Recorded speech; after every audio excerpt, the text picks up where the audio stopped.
ඊළඟට කතා පැවැත්වීම සඳහා රත්නවේල් නීතිඥ මහත්මයාව හඳුනා දීමට මම ආරාධනා කරනවා සරාජ්‍යවර්ණ පියතුමාට. ස්තුතියි.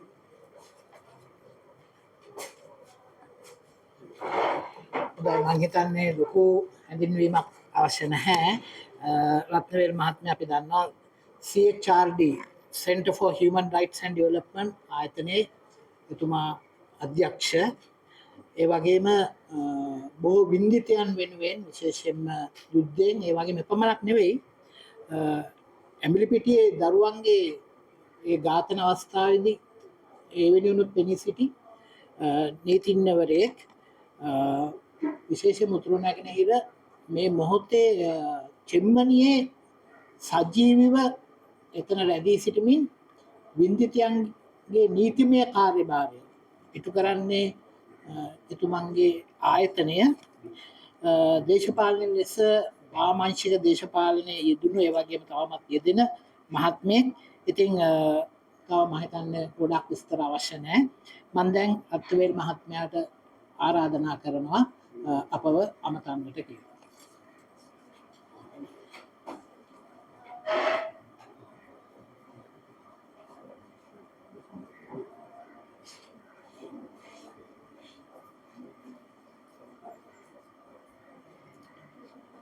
Father Rathnawel and all other religious dignitaries and friends, I'm happy to be with you all today on this occasion. Not that I'm happy about the subject. Well, Father Rathnawel in the beginning, of course the topic given to me is about Chemmani, but Father Rathnawel touched upon the massacre at the Norelia hospital, about 56 in number. That's an incident that very few or nobody knows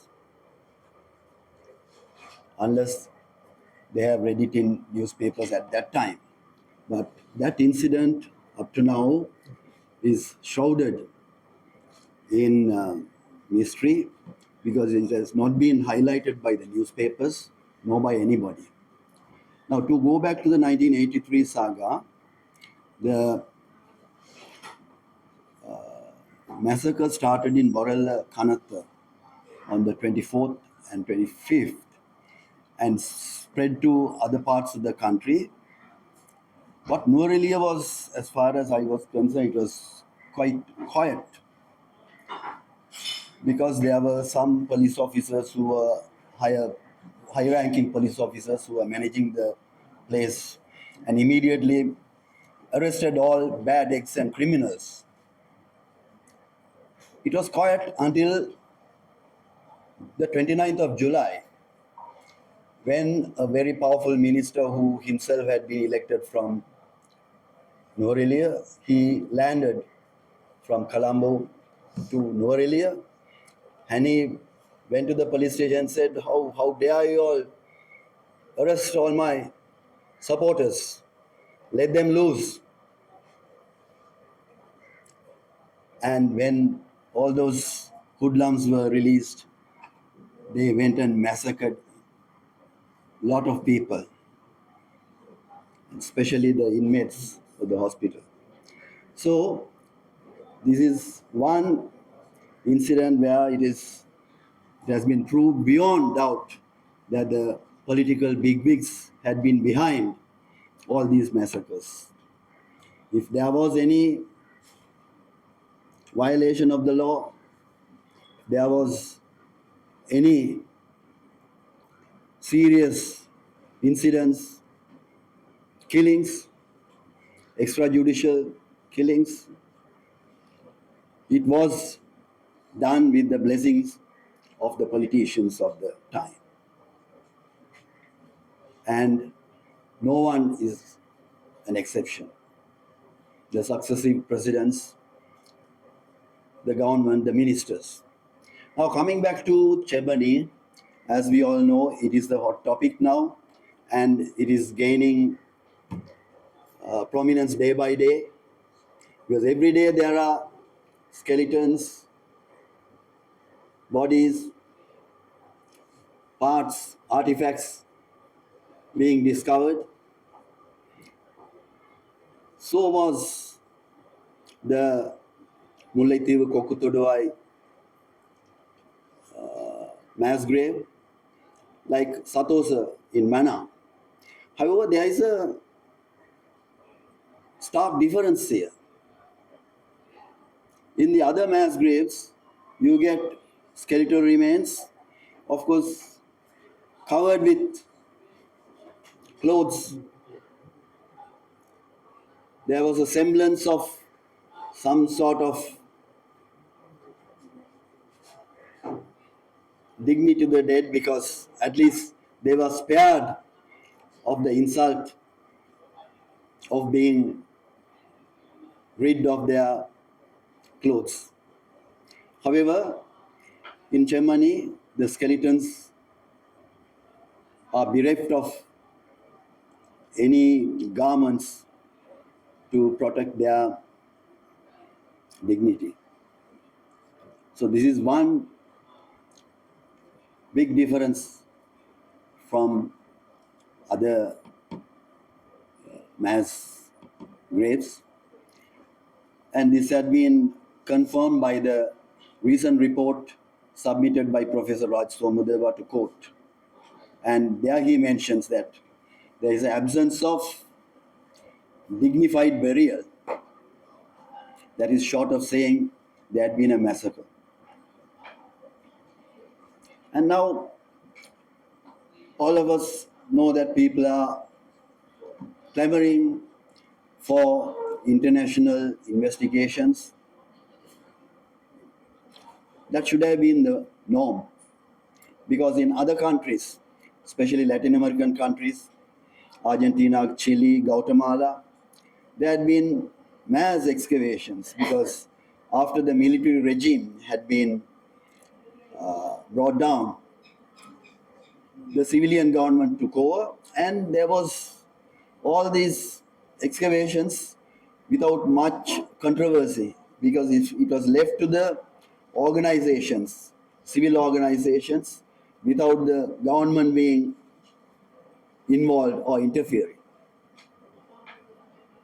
You get international agencies like IFG and various other organizations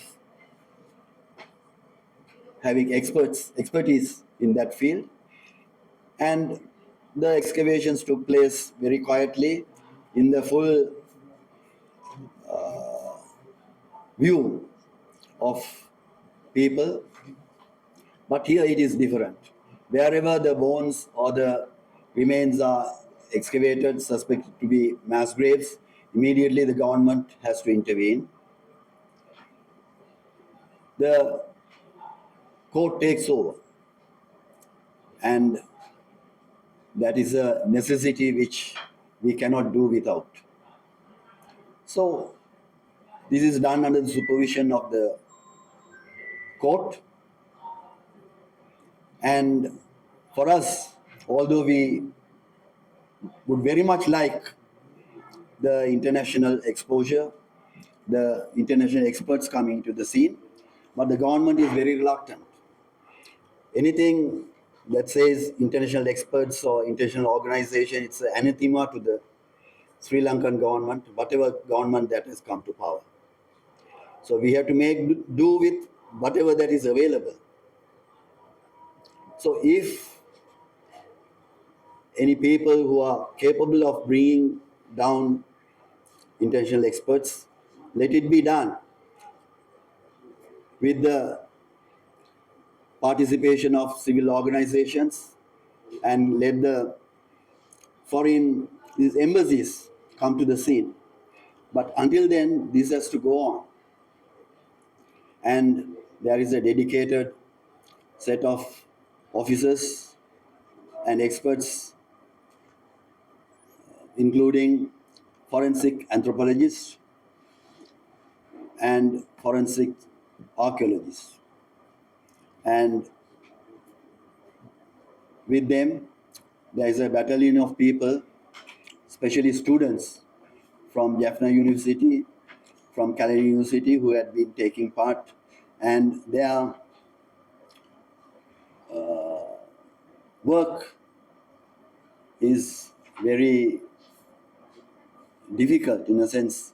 The entire day under the hot sun, under the heat of the Jaffna, that climate, they have to sit down and scrape with whatever the implements, small implements like things. And it's a very hard work. And people from outside can comment. However, the work has to go on. But there are people who want to take advantage, political advantage.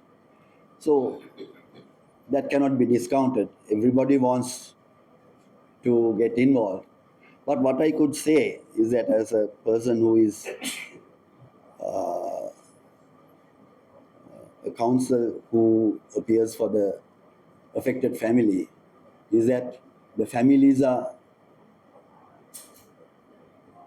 very emphatic that this work has to go on independently and without any interference from outside. So there are some rules that only limited time is given to the media, but there's a time frame, and that is being followed.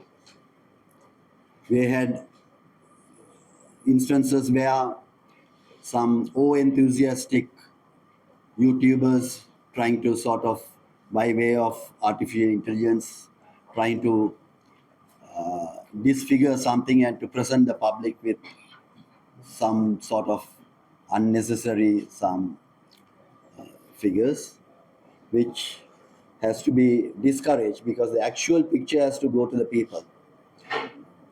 Because people are emotionally sort of attached to this. So the correct picture has to be given. And of course, in recent times, we have actually seen direct and indirect interference by the state. Of course, the minister in charge, that is the Minister of Justice and Law, Mr. Nanekara, he speaks in Parliament, he gives interviews. All right. But unknown to him or without his, I don't know whether with his knowledge or not, there had been attempts to interfere. Now we had a experience where the Secretary Ministry of Justice had tried to give some instruction or direction to one of those experts there who did not want to comply with that. He refused to speak to her. And she had finally tried to speak to the police officers, who also did not much want to comply with her, whatever the instructions. So there has been an attempt to interfere with these proceedings in a way that the government wishes, maybe to go slow on that, or maybe we don't know what the intention is. But the persons who had tried to do that had already been involved in these proceedings. That is, when the first stage of Chemmani excavation was done far back in 2001, there was a court hearing and excavation done. And the same person had been there on behalf of the Attorney General's Department. And after a few days of excavation, and after the discovery of about 15 skeletons, the matter was stopped there. And the court wanted some advice, or the police wanted some advice from the Attorney General Department, and the file was sent to the department. And for the last more than 20 years, the request is still idling in the Attorney General's Department. So, the people who have been responsible for this delay, a purposeful delay, deliberate delay, are now in power, now in positions of power. So there is no surprise that they want to stall this like they did when they were in the Attorney General's Department. So we have to circumvent or try to manage with so many matters like this. And one fine day, we might find the magistrate being transferred or promoted. We might find some of the experts being transferred out. So we have to be prepared for a time when we'll have to face very much fierce challenges coming from the establishment.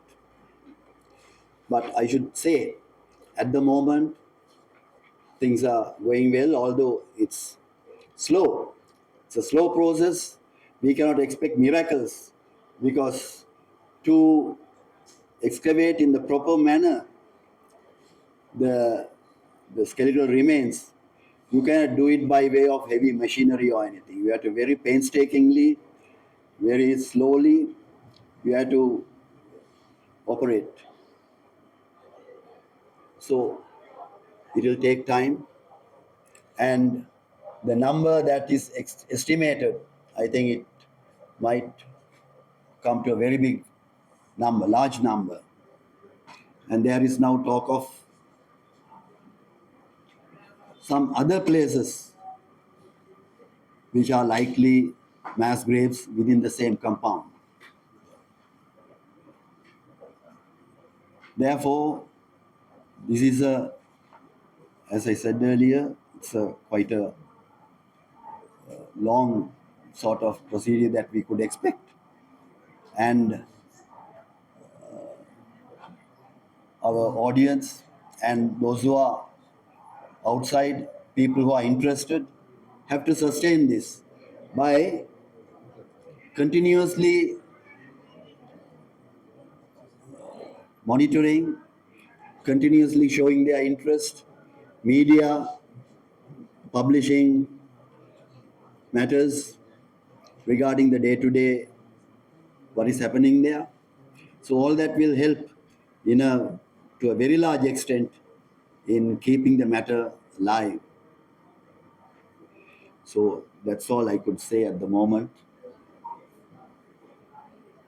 I'm thankful to Father Shaktivel and the organization for inviting us to speak on this matter. Thank you.